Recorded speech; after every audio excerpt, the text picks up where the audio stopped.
Hello and welcome to Wicklow Good News with me, Jillian Godsil. Today I'm delighted to say I'm joined by Brian O'Regan, who is the head of artistic programming with the Whale Theatre in Greystones. Good morning, Brian, and welcome to the show. How are you? Thanks for having me. I'm putting that face. Why did I say morning? I don't know why. Never mind. Sorry. Anyway, it is lovely to have you on. We have good news. Well, first of all, let's talk through your opening up, which is amazing, right? And it's absolutely fantastic. But first of all, go backwards and tell me what happened with the lockdown. Did you close overnight in March? We essentially did. The word came out on, I think it was March 12th, and we had a show the following day, the Friday the 13th, with David O'Doherty. So he was our first victim of being shut down, and that was a sold-out show. So I suppose there was a little bit of panic almost when that word came out. I was like, what do we do? How do we do this? Because it's obviously something that not many venues or organizations would be used to. So we just contacted ticket bookers, and at that stage it was kind of a developing situation nationally and internationally, so everybody was very, very understanding, but it was just a little bit of a shock at the initial stages, and then I suppose we went through different stages of thinking, we'll be back before the summer, we'll be back during the summer, we'll be back in September, and I suppose you're just kicking the can further down the line, and until obviously September now, where we're planning to reopen finally.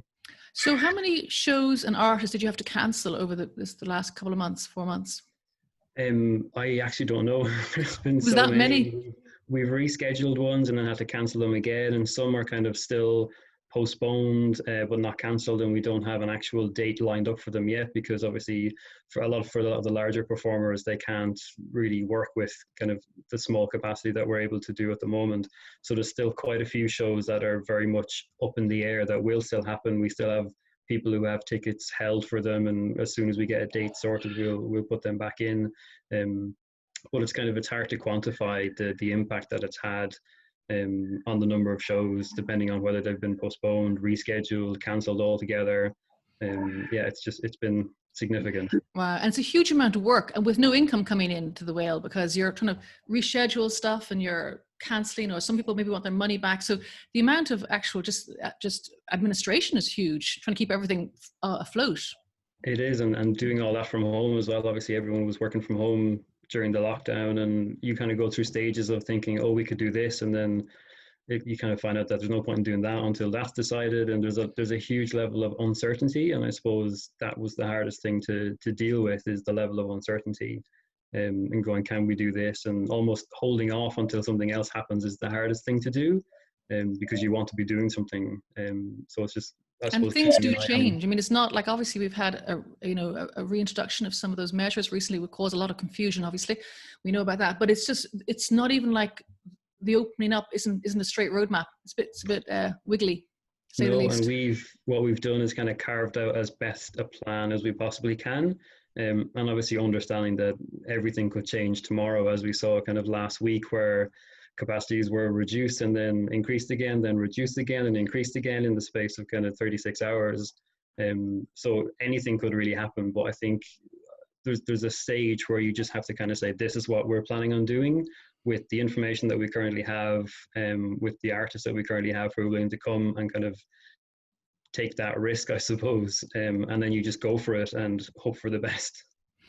And then during the lockdown, I noticed on your website you had some really interesting lockdown interacts from the Greystones players. Tell me a bit about those. They're still available to view on your website.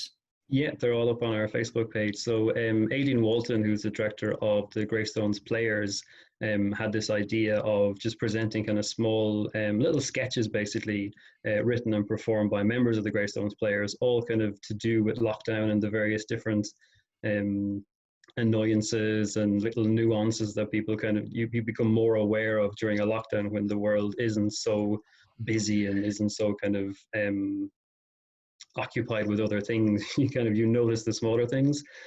So basically, over the space of about 7 days, we released 13 videos, varying from 2 or 3 minutes up to kind of 5 or 6, 7 minutes long.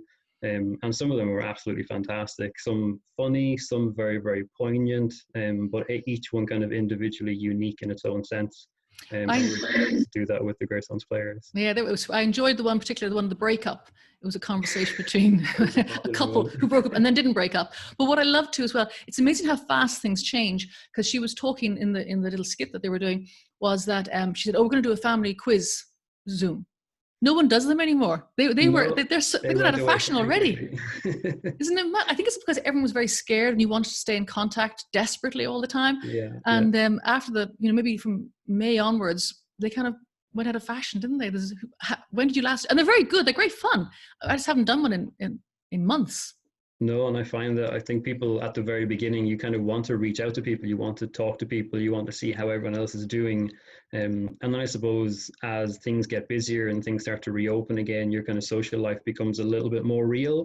But I remember in the first instances kind of having Zoom calls with people from all over the world and kind of seeing where they're at in various different stages of lockdown. And there was a real kind of sense of community, I thought, in that you kind of, you're no longer a citizen of Ireland or a citizen of Greystones as we are here, but you're kind of a world citizen. It doesn't matter where you are. We were zooming in from different countries, and there was a real kind of sense of the digital community as opposed to the kind of physical.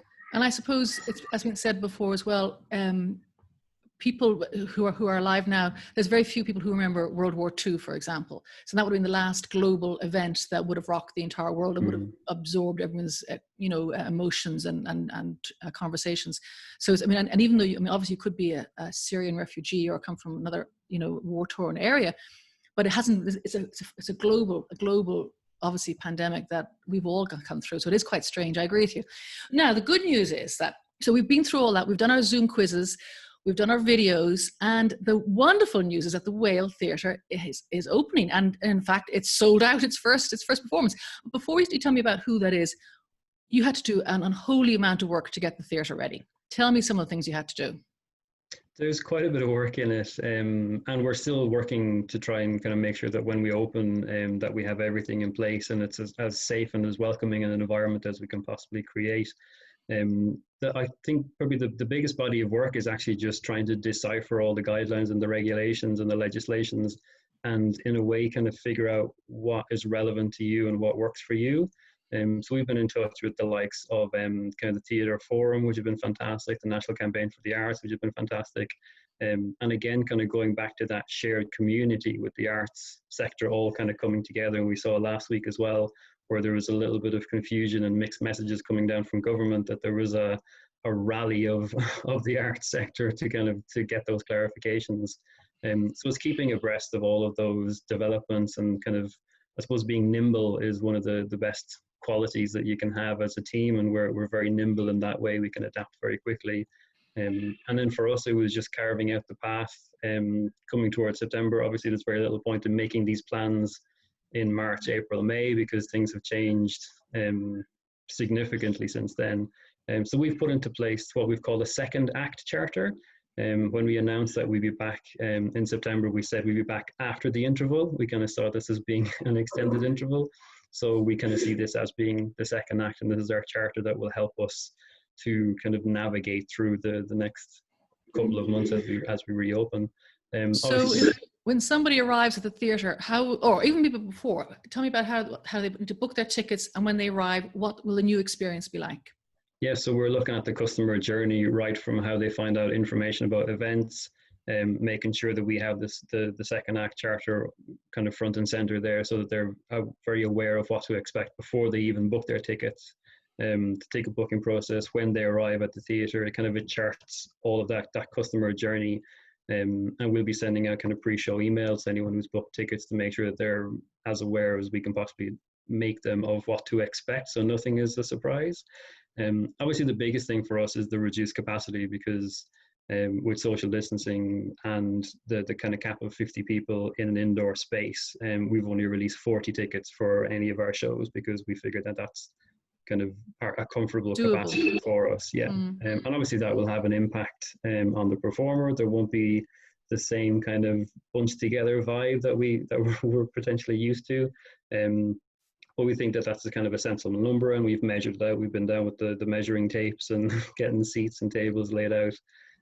Face coverings, obviously one of the more recent additions to the charter, that basically face coverings are now mandatory in almost all indoor spaces. So that's obviously mandatory when people are coming in. Because we have social distancing, it's not mandatory to keep them on throughout the whole performance, but we'd still be recommending that people keep them on throughout the whole performance.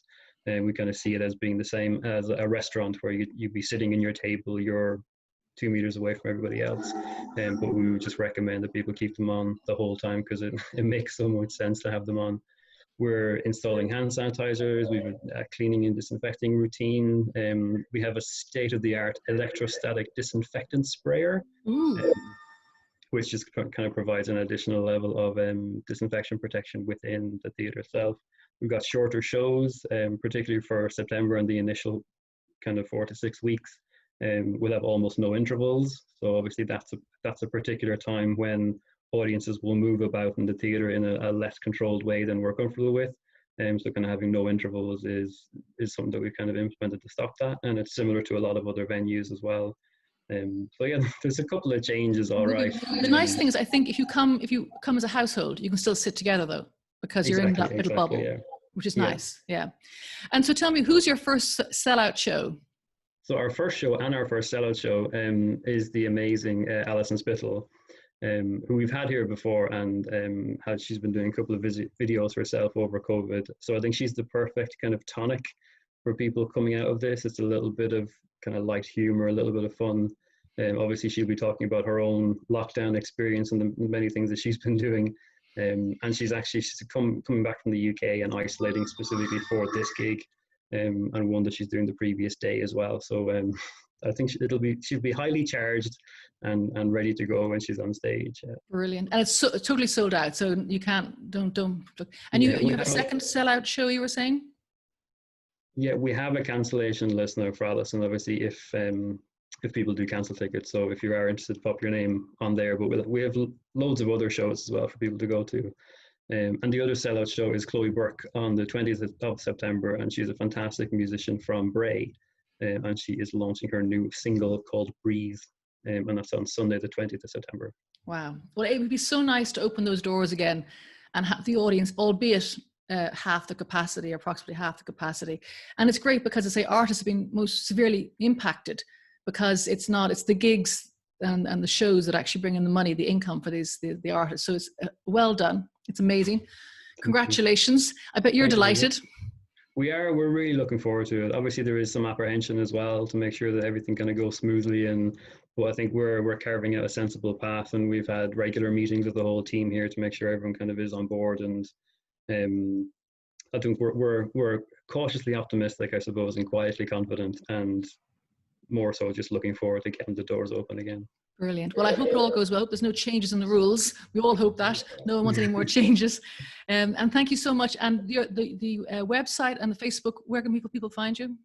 Yes, we're whaletheatre.ie is the website, and we are on Facebook, Twitter, and Instagram. Just search Whale Theatre and you'll find us there. Brilliant. Well, thank you so much for your time today. And congratulations on opening up again. Yay! Thank you. We'll see you there. Thank you. That's talking with Brian O'Regan, who's the head of artistic programming with the Whale Theatre. Thank you so much indeed, and good luck with that now.